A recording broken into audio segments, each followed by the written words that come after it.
Entonces, cuando estos frentes de onda alcanzan la ranura, yo puedo perfectamente establecer puntos fuente, que serían como las fuentes de Huygens, ¿verdad? Debido al principio de Huygens.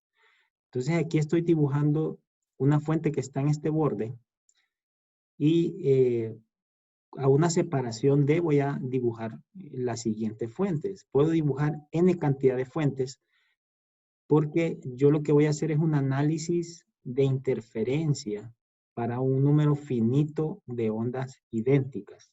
Son ondas que provienen de la misma onda incidente, por supuesto. Tienen las mismas características las ondas que generen estas fuentes que la onda incidente, o sea que van a tener la misma fase, van a tener la misma amplitud, etc. Lo único que no van a compartir es la trayectoria de propagación, va a ser distinta. Va a estar descrita por vectores R sub I o R sub J, como quieran. Van a ser distintas debido a que provienen de fuentes diferentes. Son varios marcos de referencia. Entonces yo voy a colocar N fuentes y la última va a estar colocada en este borde de acá, ¿verdad? Y al final la abertura va a tener una anchura de mayúscula. Y de minúscula va a ser la separación entre cada una de estas fuentes de Huygens que hay ahí, que yo voy a considerar. Estoy poniendo puntos suspensivos aquí porque al final no sé cuál va a ser mi límite finito. Lo voy a dejar así. Pero sí es finito, no infinito. Mañana vamos a ver el caso de fuentes de Huygens que tienden al infinito. O sea, son un número infinito de fuentes. A ver qué patrón generan. Bueno, vamos a comenzar entonces con esta descripción acá. Vamos a considerar que la separación que hay entre esta ranura y una pantalla, donde voy a proyectar mi patrón de interferencia, va a ser una longitud, va a estar a una longitud L mayúscula, que desde ahora voy a considerar que esa longitud va a ser mucho mayor que el ancho de la ranura y todavía mucho mayor que esta separación entre estas fuentes de Huygens que yo estoy modelando por acá, ¿verdad? De esta forma eso me va a permitir establecer que todos los ángulos que se están acotando con la horizontal o con una línea perpendicular a la pantalla van a ser iguales. Es decir, que todas estas rectas que establecen las trayectorias de propagación de todos estos rayos que generan estas fuentes de Huygens van a ser prácticamente paralelos. A eso me refiero con eso. Bueno, vamos a avanzar un poquito por acá. Vamos a tomar en cuenta que el efecto resultante en el punto P va a ser este. Por supuesto, estamos hablando del campo eléctrico porque vamos a expresar la irradiancia o la intensidad en función de este campo. Y eso es lo que se hace en lo más común, ¿verdad? Entonces, en este caso, cada campo puede ser descrito mediante esta función que está acá. O sea, cada campo que va a través de estas trayectorias que están aquí. Estoy dibujando solo 3 y la enésima, ¿verdad? La última. Entonces, estoy haciendo la sumatoria, estoy colocando la expresión y acá voy a considerar que las amplitudes son iguales y que la fase es 0. O sea, como provienen de la misma fuente, todas esas fuentes de Huygens son idénticas, así como esos frentes de onda. Las ondas que se generan ahí, ¿verdad? Entonces, eso no hay ninguna discusión al respecto. Entonces, las amplitudes no dependen de este contador en la sumatoria, de ese subíndice, y la fase es igual a 0. Ahora, voy a sacar el factor común acá, en el sentido que voy a tomar en cuenta esta figura que está acá para poder pasar. Vamos a trabajar un poco acá con el lápiz. Vamos a ver. O sea, hasta ahora estamos claros con esta expresión que está acá, ¿verdad? Ahora, vamos a considerar cómo voy a pasar de esa a la siguiente que yo tengo acá. Es decir, me refiero a esta, perdón. Se me cambió de color esto. Ahí. Me refiero a esta. ¿Cómo voy a llegar a esa expresión? Estoy sacando factor común. Me parece que puedo hacer referencia a esta figura que está aquí abajo, en donde yo estoy trazando las tres trayectorias de los tres primeros campos que se generan en esas tres primeras fuentes de Huygens, y estoy trazando la trayectoria de la enésima fuente también. Entonces, existe ahí una diferencia de trayectoria óptica, y aquí aparece la primera, que es entre la trayectoria 1 y la trayectoria 2. La diferencia es R2 menos R1, que por trigonometría, debido a ese ángulo que se está formando ahí, es de seno de teta. Y eso le voy a llamar delta R sub 1, ¿verdad?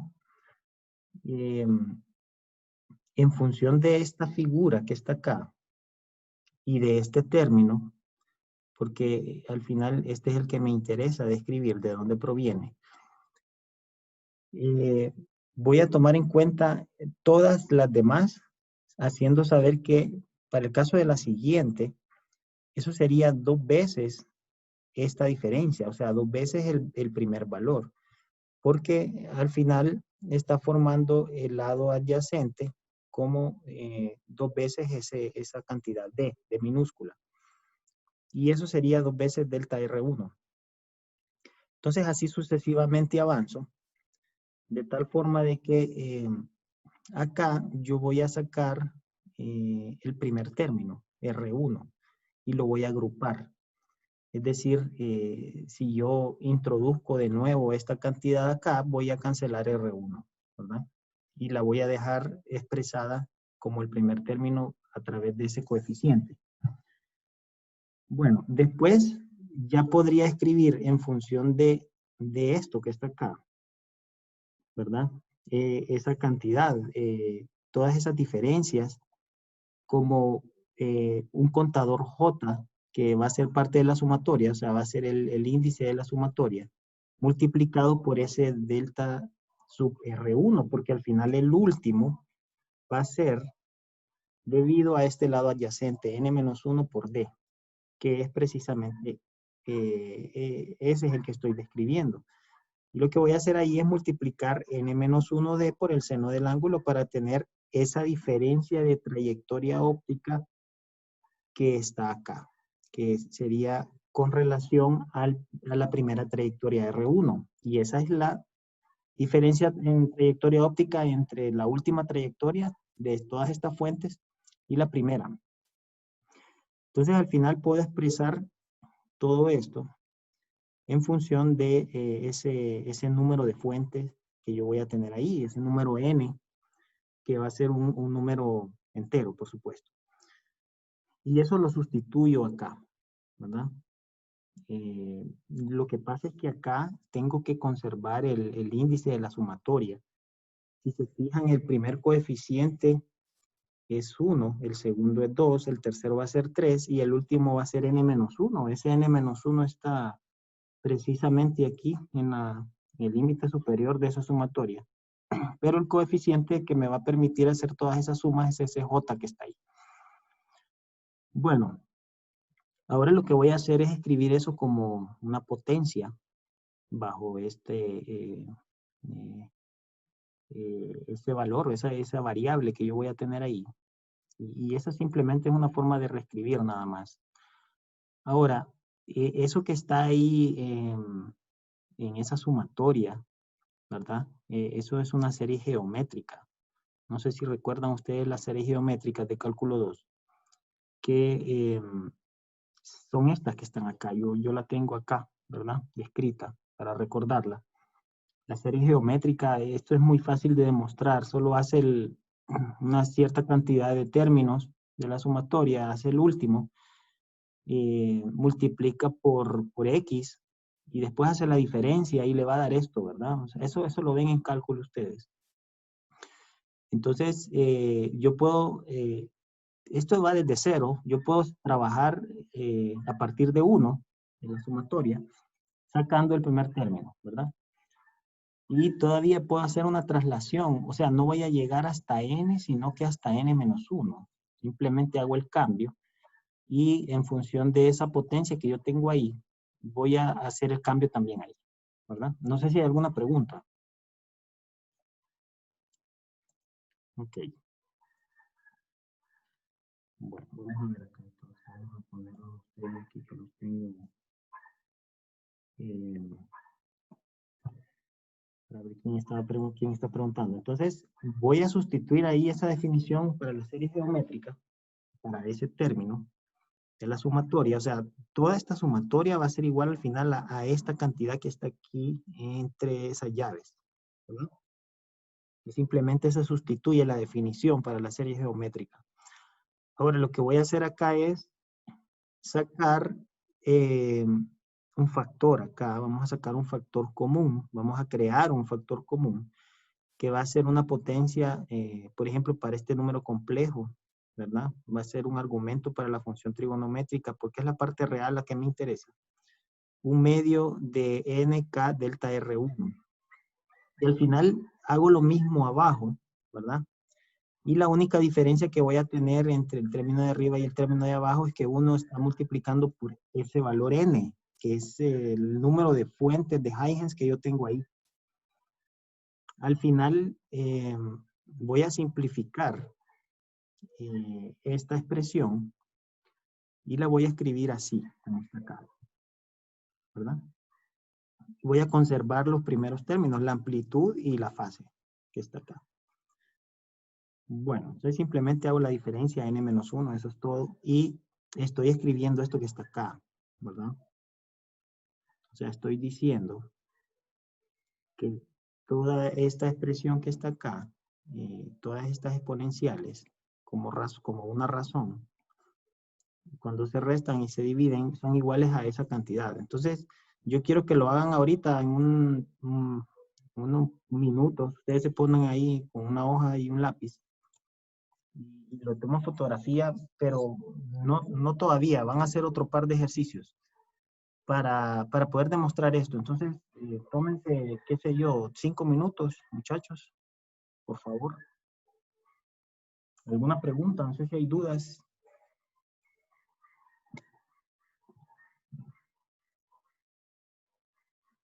Simplemente demostrar ahí esa relación matemática que está ahí. ¿Verdad?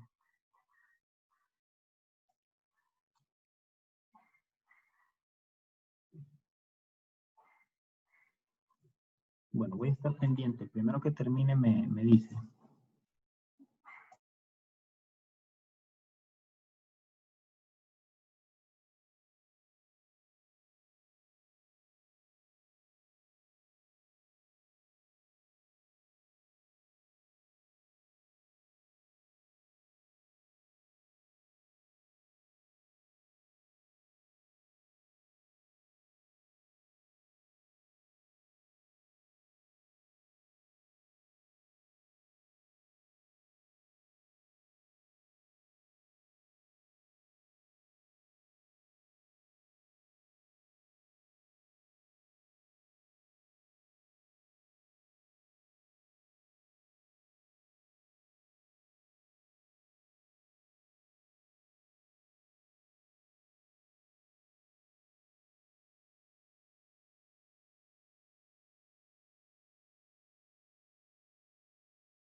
Muchachos, ¿alguien terminó?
Ok, muchachos. Bueno, creo que eso no lleva mucho tiempo, ¿verdad? Bueno, ¿alguien terminó? Creo que sí, ¿verdad? A ver.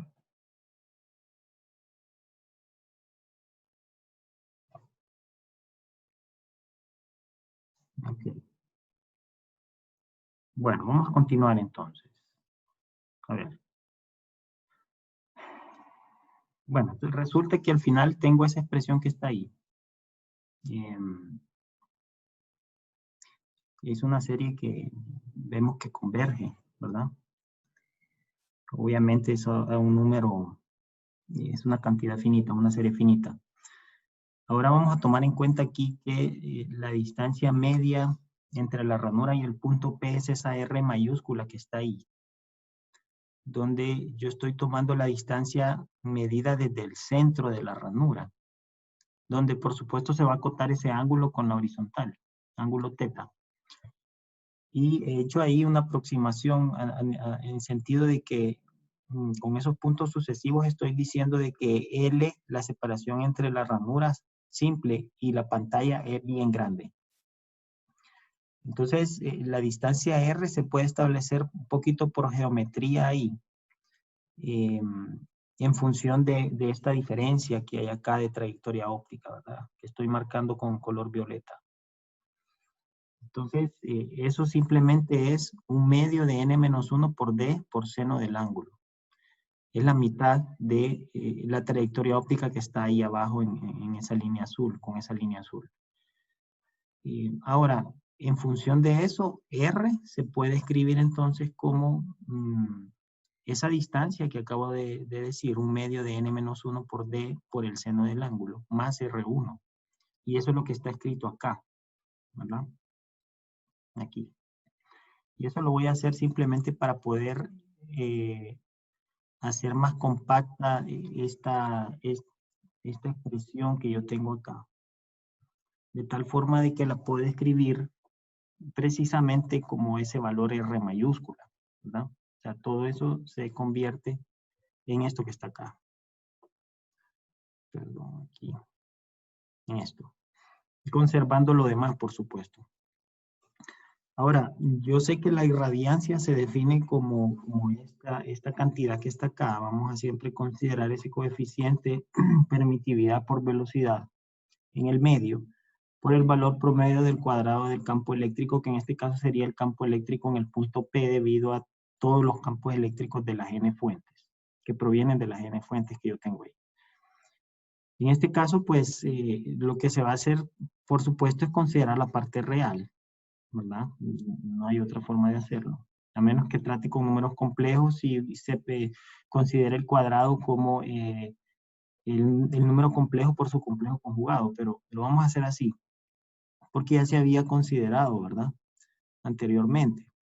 Entonces simplemente voy a escribir la parte real de esa cantidad que yo tengo ahí arriba, que es precisamente la parte real de esa expresión que acabo de compactar ahí. E a la I KR menos omega T. Luego voy a elevar al cuadrado, ¿verdad? Y voy a sacar el valor promedio. El valor promedio, por supuesto, va a pertenecer a la función que depende del tiempo, en este caso el coseno cuadrado de KR menos omega T, y eso anteriormente habíamos visto que daba un medio, ¿verdad? Acuérdense que el coseno cuadrado de una variable oscila entre 0 y un valor máximo, que en este caso es 1. Entonces el valor promedio, por supuesto, es la mitad, entre 0 y el máximo valor, que en este caso sería un medio. Ahora, finalmente, podemos tener acá que la irradiancia bajo el efecto de todos estos campos que provienen de N fuentes de Huygens va a generar una irradiancia neta en el punto P, que está a una distancia determinada de ese eje de simetría que está en 0, que yo voy a colocar como mi referencia. Va a estar dada por esta función que está acá. Ahora, ese delta R1 depende de ese ángulo teta, y eso es algo que se puede escribir. Simplemente, si nos vamos a la figura de arriba, delta R1 está dada por esa expresión que está ahí en color violeta, d seno de teta. Entonces, sustituimos y ya dejamos expresada toda esa expresión, toda esa ecuación que yo tengo ahí. Voy a subrayar esto acá para que la tomemos como una expresión importante, muy importante. ¿Verdad? Okay. Bueno, entonces el valor máximo que alcanza esa función, que no sabemos todavía cómo se comporta, o el coeficiente de esa función, para dejarlo así mejor, sería un medio de la permitividad del medio por la velocidad de las ondas en este medio por la amplitud del campo eléctrico al cuadrado. La amplitud de cualquiera de los campos eléctricos que genera, porque es el mismo, ¿verdad? La misma onda que generan esas fuentes de Huygens ahí. Y esa corresponde a la amplitud del campo eléctrico que están aquí en estos frentes de onda. O sea, esa corresponde al campo eléctrico de la onda original que incide sobre esa ranura. Bueno, entonces miren, vamos a hacer otro ejercicio para poder agregarlo ahí a la actividad primera que hicieron, que era esa demostración de arriba. Van a tomar en cuenta esa expresión que está ahí. Y van a determinar el valor de la irradiancia cuando teta tiende a 0, ¿verdad? Entonces quiero que se tomen ahí, no sé cuánto se pueden tomar, de 5 a 10 minutos me parece, para determinar cuál es el valor que se alcanza cuando el ángulo teta que yo tengo ahí es 0, ¿verdad? O sea, que el rayo va directamente bajo interferencia hacia ese punto que está ahí en la pantalla que dice 0, ¿verdad? Que dice O, perdón. Que dice 0, perdón, que esa es mi referencia, 0. Entonces, a ver, muchachos, ¿alguna pregunta? ¿Cómo van a hacer eso? No sé si saben cómo poder evaluar, porque eso es un indeterminado, ¿verdad? Tienen que hacer un límite y ahí considerar la regla del L'Hopital. Y poder determinar, ¿sí? Y cuando teta tiende a 180, o sea, cada vez que hace 0 el seno. Cuando teta tiende a 180, no puede físicamente tener eso porque no es posible 180 grados. Ahí está como regresando la onda, no tiene significado físico. No sé si lo miran. Sí, Sí, lo veo. ¿verdad?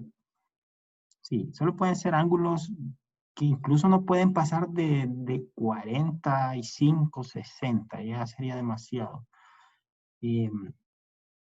Más adelante vamos a limitar un poquito la región donde se acota ese ángulo. Pero por ahora lo que quiero es que revisen, o que me verifiquen cuál es el valor que se alcanza cuando teta es igual a 0, cuando tiende a 0, ¿verdad? Ahí tienen que hacer un límite. Bueno, los dejo ahí, muchachos, trabajando. No sé si hay alguna pregunta. Voy a estar pendiente, ¿verdad?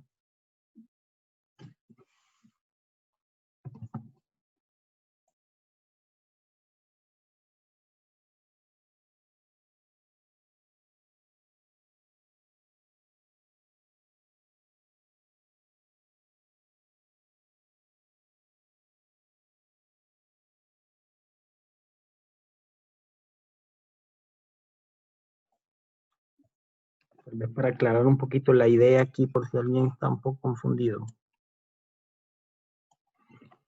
Vamos a escribir aquí.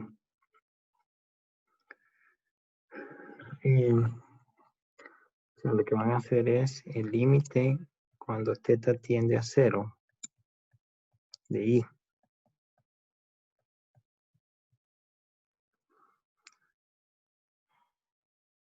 Cuando esto tiende a 0 de el seno cuadrado de 1/2 de n por k por d por el seno del ángulo entre el seno cuadrado de 1/2 de K de seno del ángulo. ¿Vale? Profesor, ese límite me da n por i sub 0. ¿Cuánto le da el límite, me dicen? n por i sub 0. N por I Por- sub 0. por I sub Sí, 0. sí. Pero, ¿cómo? ¿Por E sub 0 o I sub 0? No, no veo el I sub 0 yo ahí. Ahí aparece la fórmula.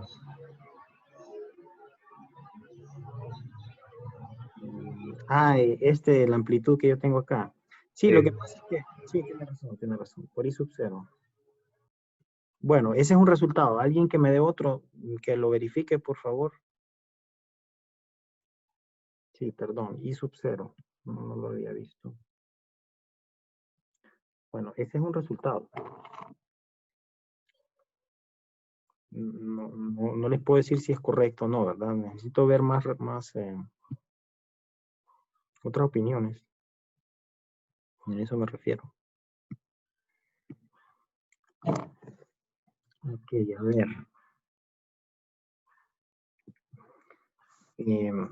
Pueden considerar aquí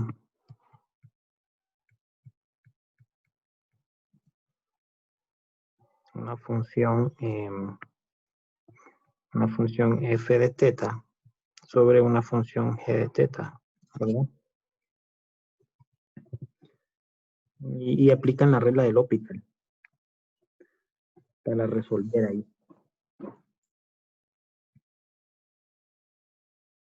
Bueno, entonces les doy unos minutos ahí. Si hay preguntas, voy a estar ahí pendiente.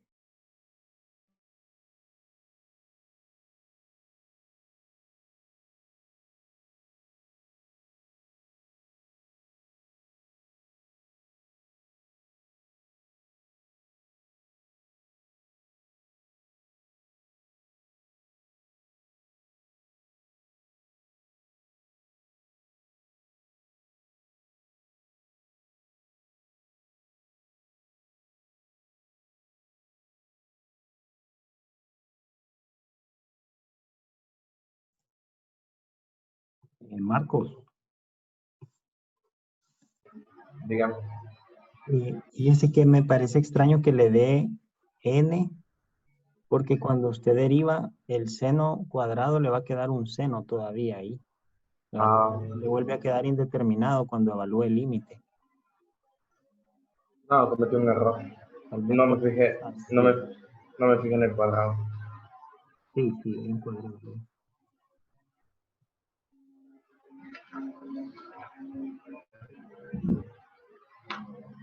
¿Alguien más, muchachos, que haya obtenido el resultado ahí?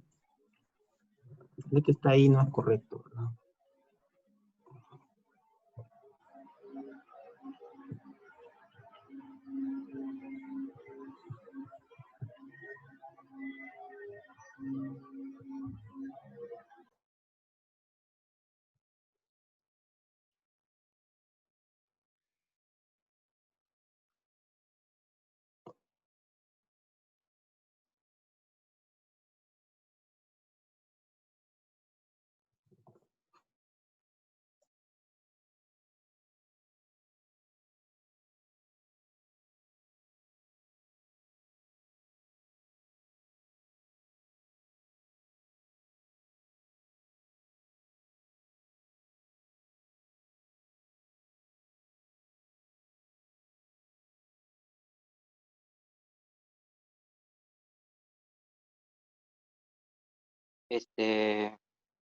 A mí me quedó nada más n cuadrado por i sub 0.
¿Alguien más?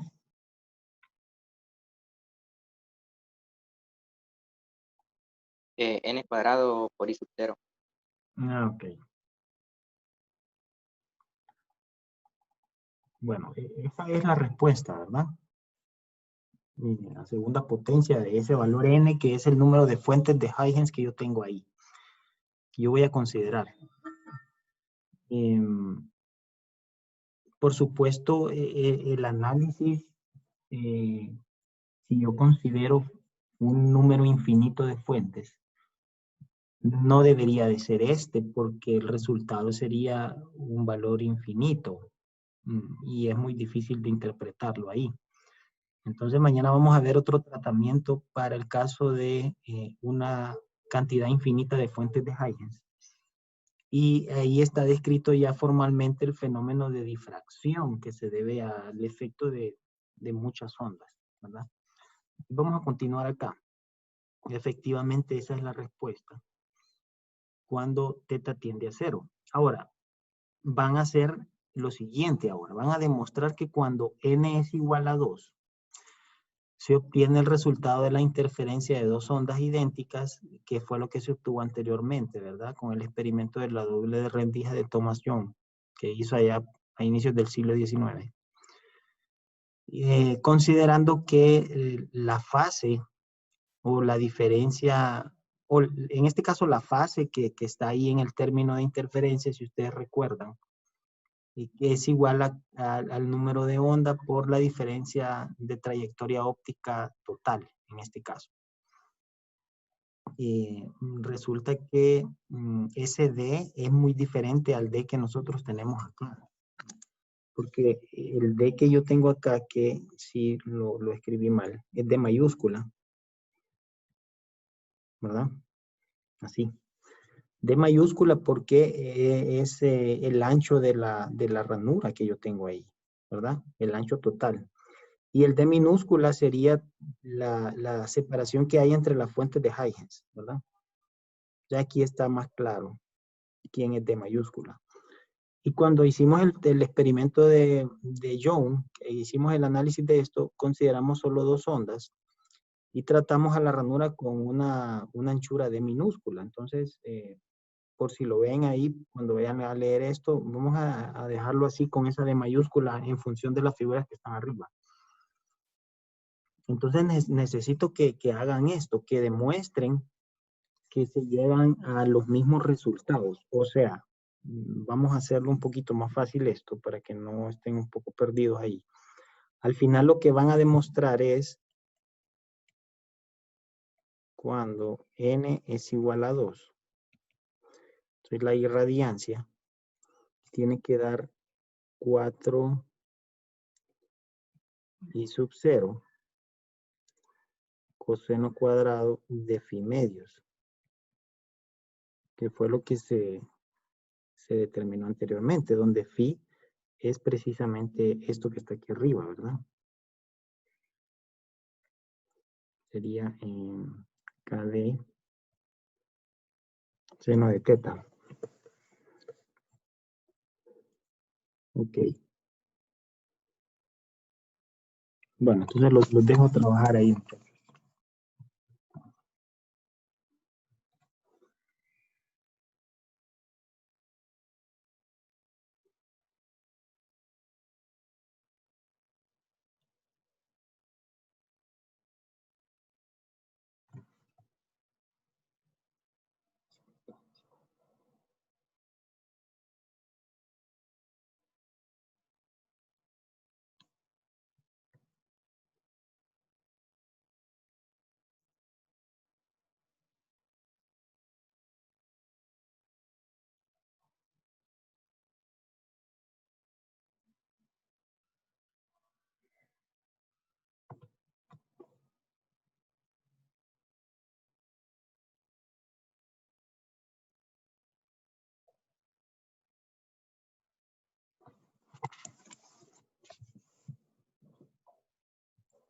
Recuerden que bajo esta consideración D es igual a D, ¿verdad? Solo bajo esta consideración, por supuesto. y es la separación entre las dos fuentes de Huygens que están, por cierto, ahí en los extremos de la ranura, y eso equivale a D mayúscula. Entonces, por si no encuentran de dónde relacionar este D mayúscula con este D minúscula, ¿verdad? ¿Me preguntan, muchachos? Bueno, entonces, son puros problemas algebraicos estos, para que ustedes se entretengan un rato ahí.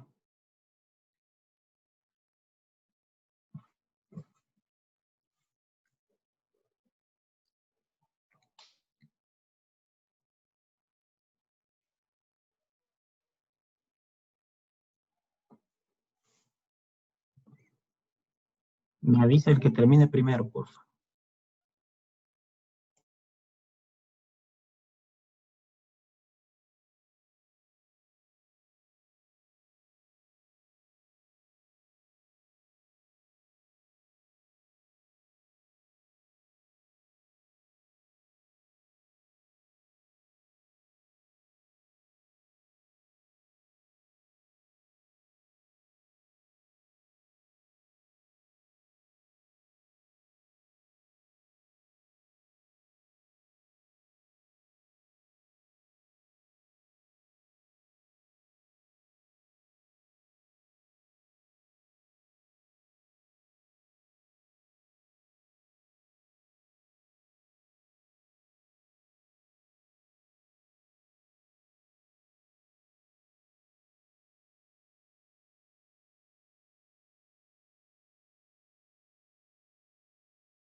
Si alguien necesita alguna identidad trigonométrica, me dice, ¿verdad? Que la va a necesitar por ahí. El seno cuadrado.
Muchachos.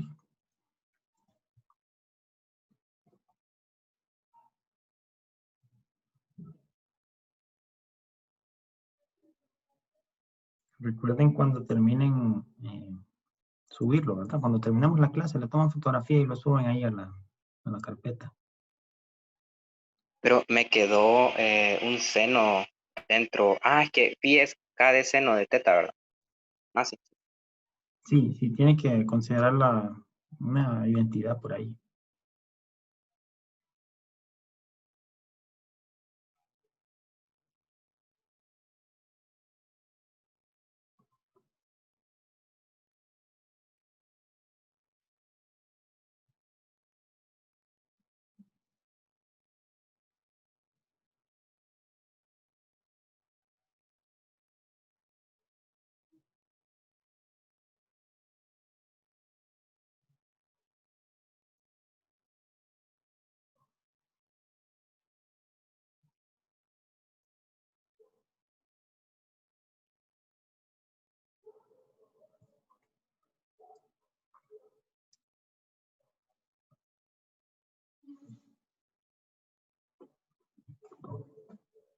Ahí las chicas, ¿cómo van? Natalie, ¿cómo va Natalie? Lo estoy haciendo ahorita todavía. Pero sí tiene la identidad que necesita, ¿verdad? La busqué en el cuadernito del doctor Pérez. Ah, ok, perfecto.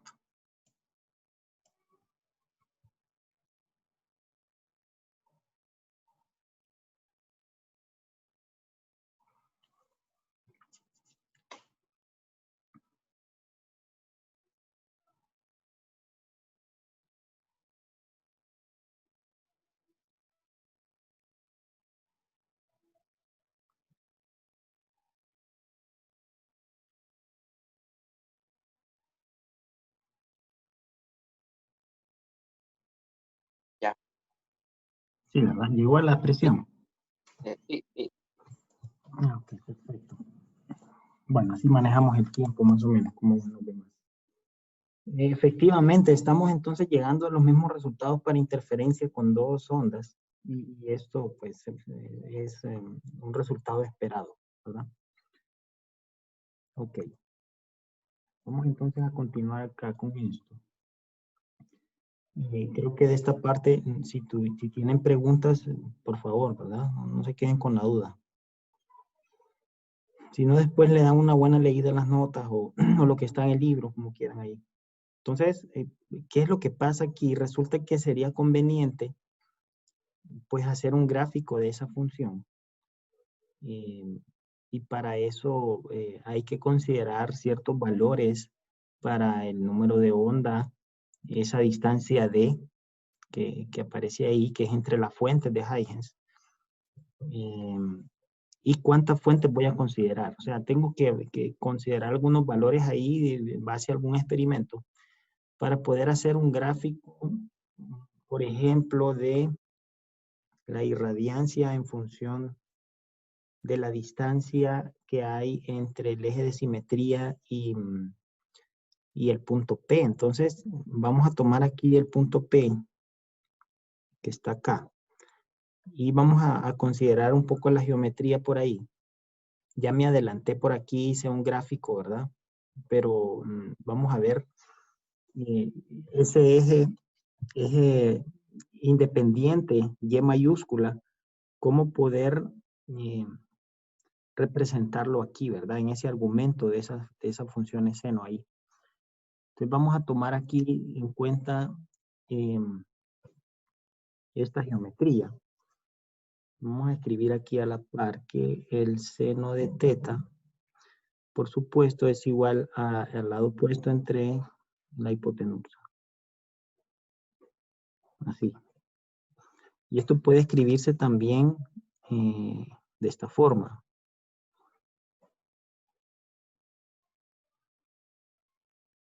¿Cierto? De ahí no hay ningún problema en poder entender eso. Ahora, hay una aproximación que se hace. Ya habíamos considerado este hecho de que la pantalla está bien alejada de la ranura. ¿verdad? Ahora vamos a tomar en cuenta que voy a tener valores angulares pequeños. Entonces vamos a escribirlo acá. Considerando valores de teta pequeños, tales que permitan lo siguiente, que el seno de teta sea aproximadamente igual a teta. Eso es lo que se hace cuando se ve el péndulo simple, ¿verdad? Igual se puede hacer una expansión en series de Taylor del seno de teta y solo se toma el primer término de esa serie. Y eso, por supuesto, cuando esto esté en radianes. Acá. Otra consideración es que si el ángulo es pequeño, entonces L va a ser mucho mayor que Y. En este caso, por supuesto, eso es una consecuencia. Y esto lo que involucraría es que en este término que está acá, en ese radicando que hay ahí, yo voy a tener que L entre Y al cuadrado va a ser mucho mayor que 1. O sea, se puede despreciar el 1 que yo tengo ahí y simplemente se elimina ese cuadrado con el radical, ¿verdad? Ok, entonces, con esas dos consideraciones, yo puedo escribir lo siguiente. Bueno, voy a reescribir esto acá. L sobre Y al cuadrado. Entonces, por un lado, esto va a ser aproximadamente teta Y entre L, ¿verdad? Así. Esa es una forma de poder aproximar esto. Y alguien lo puede mantener con el seno del ángulo, por supuesto. Porque eso es algo que se hace cuando se sustituye directamente aquí en esta función, ¿verdad? Seno de teta. Se sustituye por el valor aproximado para ángulos pequeños de la razón entre Y y L, ¿verdad? Entonces vamos a considerarlo acá. Vamos a anotarlo. Finalmente, bajo esta consideración, entonces se tiene la siguiente expresión. Se tiene que la irradiancia es igual a esto. NKD entre 2L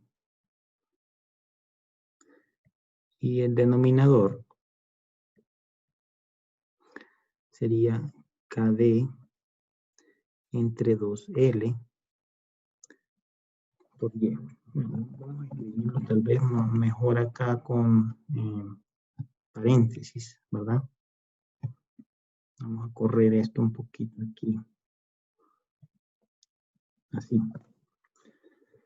Bueno, entonces ahí ya tengo efectivamente una función de la posición donde podría ocurrir interferencia constructiva o destructiva. Al final, esa es una función que me va a permitir ver eso, dónde está ocurriendo interferencia constructiva y destructiva. Y precisamente esa función, toda esta función que está acá, está graficada aquí, ¿verdad? Ya lo vamos a hacer en Nuplot ahorita. Ya hice un script para eso y lo subí ahí a la carpeta para poder manipular un poquito esa función, a ver cómo se comporta. Entonces, ahí se pueden identificar varias cantidades. Por ejemplo,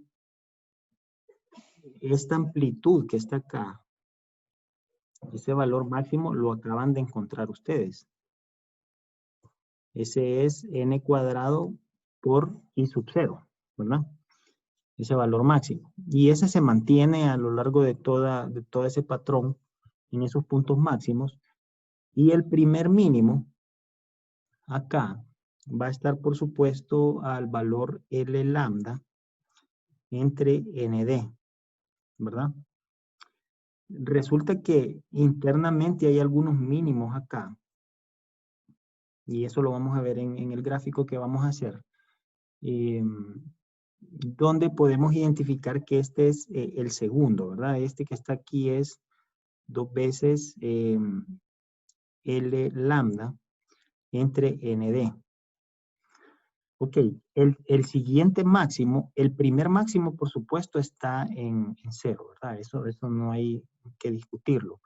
El siguiente máximo debería de alcanzarse cuando Y sub n es L lambda entre D, ¿verdad? Y eso correspondería a un valor entero que voy a definir aquí como un valor A, ya que ocurre precisamente ahí interferencia constructiva. Entonces hay que revisar un poco la función. Voy a copiar y pegar acá para poder mantenerla. Solo esta. Y poder darme cuenta quién es ese A que yo acabo de escribir ahí. A ver. Bueno, ahí tengo la función. Entonces, vamos a limpiar un poco esto aquí, a ver si puedo, sin borrar, pero bueno, no importa. Lleno de teta. Entonces, esto al final lo acababa de reescribir, ¿verdad? Lo había puesto aquí abajo. Lo vamos a volver a hacer aquí. Vamos a escribirlo como I sub 0 seno cuadrado de 1/2 de n KD por Y, ¿verdad? Entre L. Entre el seno cuadrado de 1/2 de K de Y entre L. Al cuadrado. Perdón, ya lo había hecho. Bueno, voy a quitar las llaves ahí, al igual. Ya lo había hecho ahí. Bueno, entonces,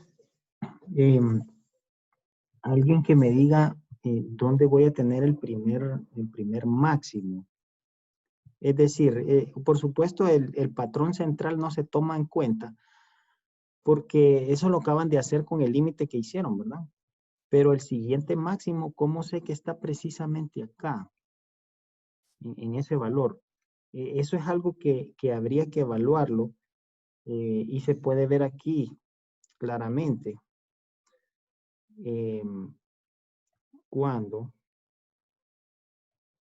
Y es igual a L lambda entre D. Entonces, tendría que sustituir acá. Vamos a sustituir aquí. N, acuérdense que esto es 2pi entre lambda, ¿verdad? Por D. Vamos a multiplicar de una vez esa cantidad Y aquí. Sería L lambda entre D, entre L, ¿verdad? Que es el argumento de la función que tengo en el numerador aquí, en esa expresión. Entonces se va a cancelar la longitud de onda, se va a cancelar el D, se va a cancelar el L, se va a cancelar el 2, y al final me va a quedar acá NPi, ¿verdad? Esa función NPi. ¿Qué me va a quedar en el denominador? En el denominador, la única diferencia es que no está ese valor n, ¿verdad? Entonces, podría, bueno, acá lo voy a hacer aquí arriba y aquí abajo. La única diferencia es que no es ese valor n, entonces simplemente, bueno, vamos a hacer aquí, medio de 2pi entre lambda por d por L lambda entre D, entre L. Entonces se cancela el L, la longitud de onda, el D, y se va a cancelar esto, ¿verdad? Me va a quedar pi. Entonces aquí me va a quedar pi. Bueno, entonces, de esa forma, voy a tener en el denominador, creo que faltó, lo que pasa es que en el denominador voy a tener un valor 0, si no me equivoco. Creo que falta algo ahí, y es un contador. O sea, recuerden, vamos a olvidarnos de esto, porque si al final no logré que se plasmara la idea. No se obtiene el resultado que se espera. Vamos a ver. Consideren que la interferencia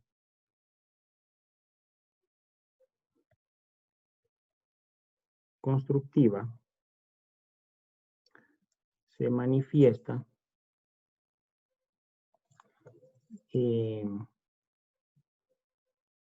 cuando el término de interferencia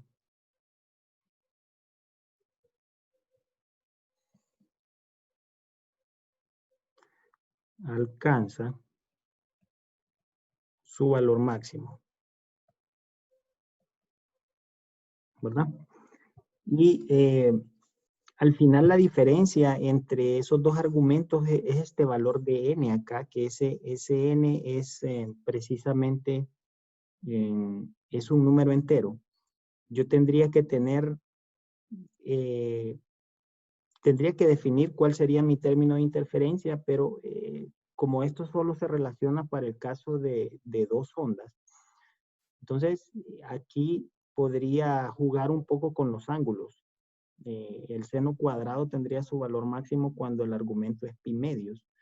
Entonces, si ustedes sustituyen acá, y lo pueden hacer, cuando cada uno de esos argumentos, por ejemplo, el argumento de arriba, KD, Y entre L, es igual a pi medios. Entonces, se van a dar cuenta que Y sub n en este caso va a alcanzar este valor que había definido acá, ¿verdad? Creo que lo había hecho mal, como lo había hecho la primera vez. Voy a correr un poco esto aquí porque está muy apretado. Bueno, entonces ya lo vamos a ver al final. Basta, creo, con graficar esa función que está acá, que es esta, para poder darse cuenta de eso. Vamos a tomar algunas ideas acá, en función de poder hacerlo para un experimento en particular. Pero vamos a tomar también algunas conclusiones de este gráfico, y es que cuando n mayúscula aumenta, la separación entre los puntos máximos, entre cada uno de estos puntos máximos que voy a dibujar en color azul, estos, la separación que va a haber entre ellos tendría que ser mayor, ¿verdad? Porque al final están definidos por una relación que depende de un n, que es el número de fuentes de Huygens en este caso. Entonces vamos a anotarlo aquí como una primera conclusión. Cuando aumenta el número de fuentes, la separación entre los máximos aumenta. Y viceversa. Ok, la siguiente podría ser que cuando aumenta n,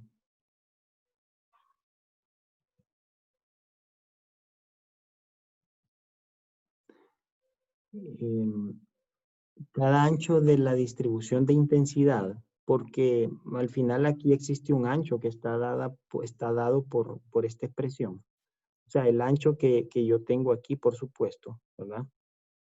Para ese patrón ahí. Cuando aumenta n, cada ancho, por supuesto, de la distribución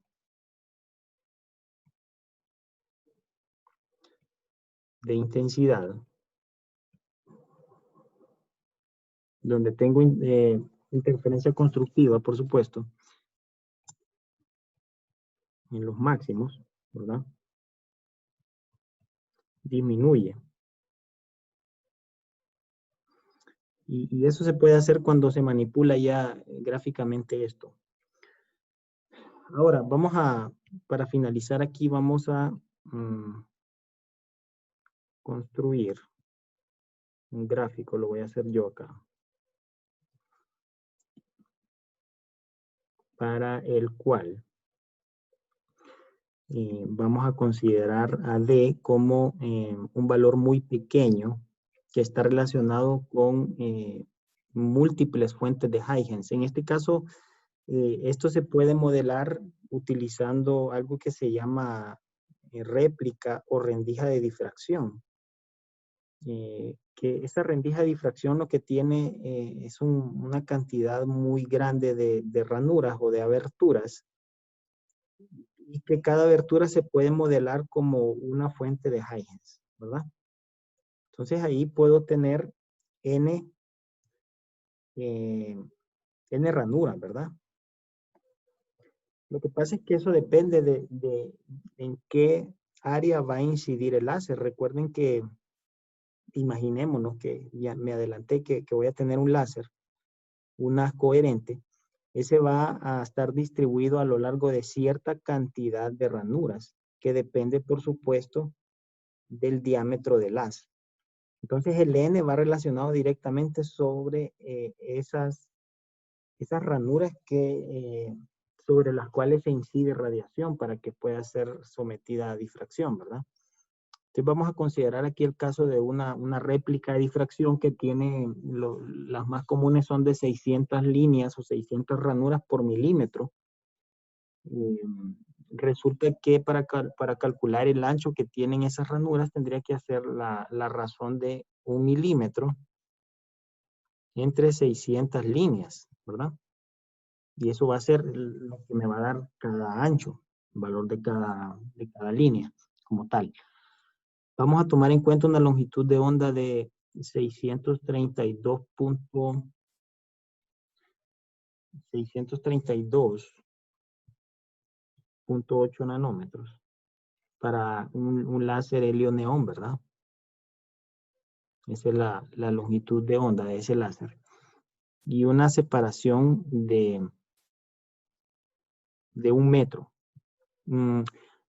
Vamos a tomarla con una menor separación. Vamos a tomar 0.25 metros porque si no gráficamente no voy a poder verlo. Ya lo había hecho yo y con 1 metro no puedo ver los lados adyacentes. Entonces lo voy a dejar en 25 centímetros. Vamos a escribir, lo voy a hacer acá, cuál sería la función de intensidad en este caso. Entonces lo voy a hacer de un solo, sustituyendo. Obtengo esta expresión. 274.3. Creo que ahí hay que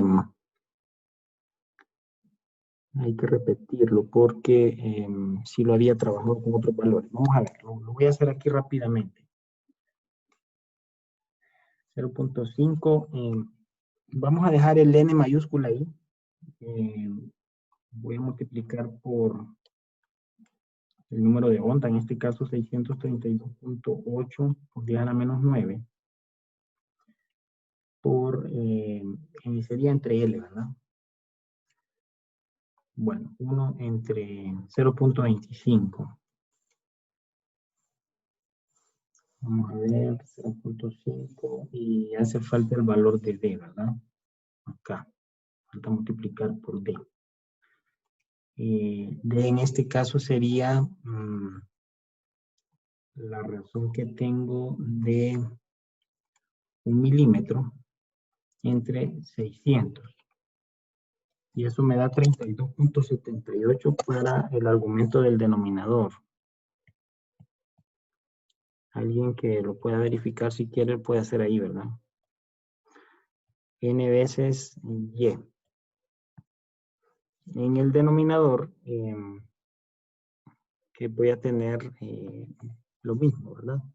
Exactamente.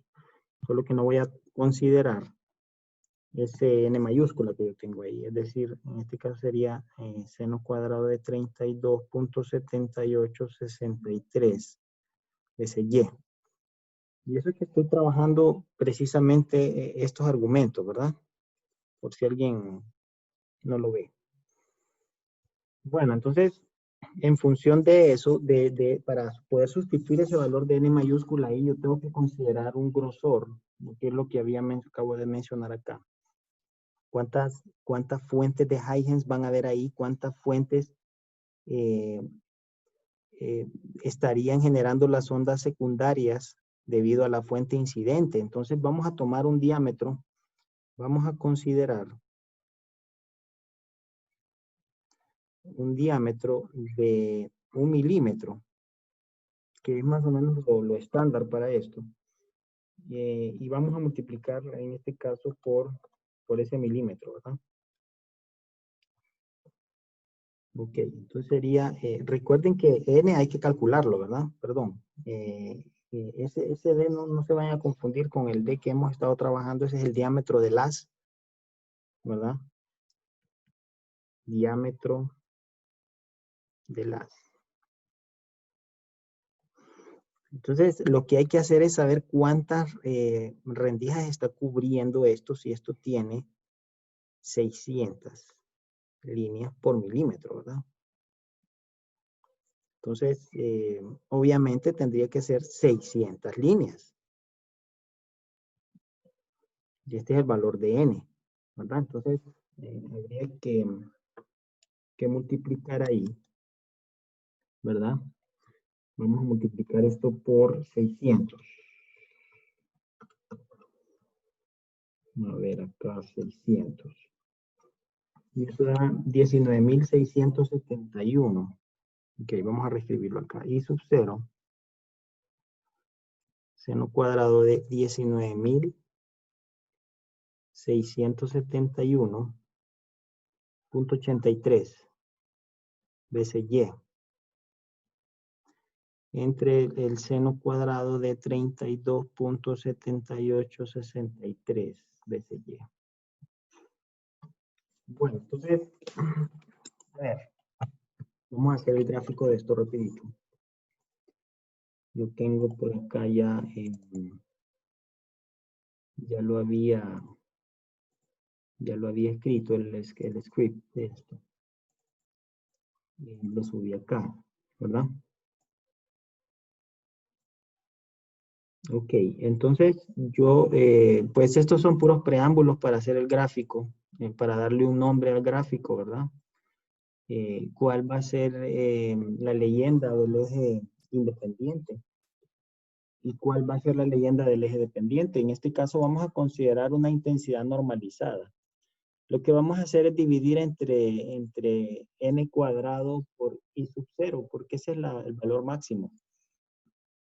Y eso lo voy a hacer, lo hago más abajo, ya lo vamos a ver. Vamos a establecer un rango para ese y mayúscula, que va a ser la separación entre el eje de simetría y el punto P, donde va a haber interferencia. Y el valor de intensidad lo voy a poner un poquito más arriba del valor 1, ¿verdad? 1.2. Esto simplemente es para poder mostrar cuáles son las divisiones a través del rango. Vamos a hacerlo para 100.000 muestreos de la función. Tenemos aquí la rendija en este caso. ¿Cuál es la distancia D de la abertura de cada una de esas aberturas que tiene la rendija en total? Que son 600 líneas por milímetro, 600 aberturas por milímetro. Estamos considerando un valor de 0.20, un valor L, perdón, de 0.25 metros. Y el N se obtiene así, ¿verdad? Simplemente 600. Pero se puede obtener en forma general si yo quiero variar el ancho del haz. Si yo quiero poner un ancho de 1.5 milímetros, solo coloco el valor acá. Entonces no necesito hacer la conversión de nuevo, ¿verdad? Estoy definiendo la función como el inverso de n cuadrado. Solo estoy considerando, no estoy considerando ese I sub 0, sino que solamente esta función como tal. Y el X en este caso va a ser Y porque el programa por defecto me grafica en función de X a menos que yo defina como datos una variable aparte, ¿verdad? Entonces esa es la expresión que yo voy a graficar. Por supuesto el número de onda es igual a 2pi entre la longitud de onda. Y voy a hacer el gráfico para esta longitud de onda. Después vamos a ver cómo funcionan otras longitudes de onda, que en este caso vamos a graficar para un láser amarillo, un láser verde y un láser azul. Entonces vamos a copiar esto aquí. Pero lo vamos a hacer solo para el color rojo. Para comenzar. Vamos a pegar acá. Y vamos a hacer un poco más amplio esto para poder verlo porque es más conveniente. Vamos a darle un plot acá, pero vamos a volverlo a graficar.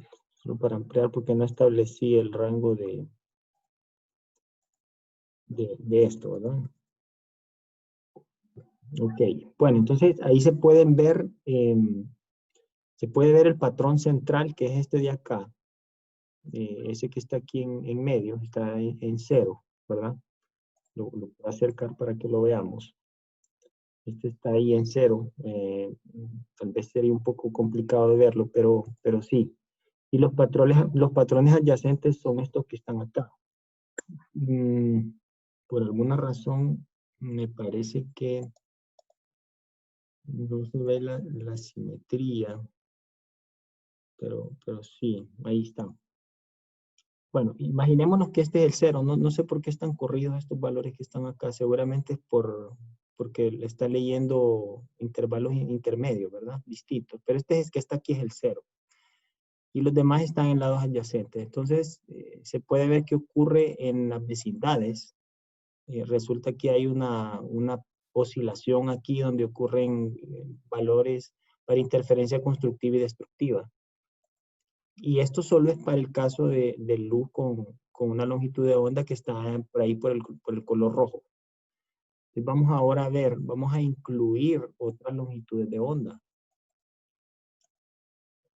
Vamos a hacerlo acá. Y ahí lo va graficando, ¿verdad? Ok, entonces el patrón central no tiene ninguna dispersión, o se mantienen las longitudes de onda precisamente ahí, todas juntas, ¿verdad? Se pueden ver que están todas superpuestas, hice un zoom ahorita. Y están precisamente todas en el centro, o sea, no hay ninguna dispersión en longitud de onda. Ahora, cuando yo me voy al primer patrón de difracción, yo observo que hay una distribución de colores o de longitudes de onda y es tal como se ve ahí en la figura que había puesto yo acá. Más o menos había dispuesto aquí una distribución de longitudes de onda para este fenómeno, teniendo primero el color, bueno, el violeta, después el azul y así sucesivamente. Igual como aparece acá, ¿verdad?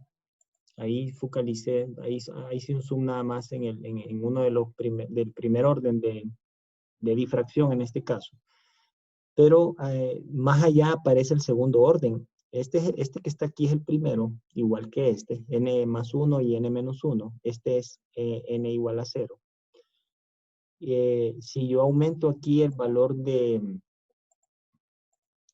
si yo disminuyo, perdón, el valor de L, vamos a hacerlo para 0.1, para 10 centímetros, vamos a ver cómo se ve la distribución acá. Ok, ahí se pueden ver más patrones de interferencia, patrones de difracción, perdón, en donde se ve el primero, el segundo, y aparece el tercero ya con una mayor separación entre longitudes de onda, a tal grado que ya entre el tercero y el cuarto Este es el primero, el segundo, el tercero y el cuarto. Existe un traslape. Aquí se puede ver que ya aquí debería de haber comenzado el siguiente patrón, pero comienza antes de que termine el anterior. En este caso, n igual a 3, ¿verdad? Entonces, eso es lo que no se requiere cuando se hace un experimento de espectroscopía, por ejemplo. Solo se trabaja generalmente con el primer orden, que es este, que se mira bien aislado de los demás, ¿verdad? Y a medida que se aumente el ancho de la rendija, perdón, la cantidad de líneas por milímetro, entonces yo tengo una mejor resolución. El gráfico simplemente lo muestro para ver cómo se comporta esa función como una dependencia de la longitud de onda. Y al final lo que hicimos fue considerar bastantes ranuras. Es decir, estamos tomando de esta figura, en este caso, aquí hay 7 ranuras. Entonces ya vamos viendo cómo se va comportando la distribución. Mañana vamos a ver para una ranura cómo poder describir este patrón utilizando la difracción, es decir, todo este formalismo para un número infinito de fuentes de Huygens. Entonces, no sé si hay alguna pregunta, muchachos. Creo que con esto podemos terminar.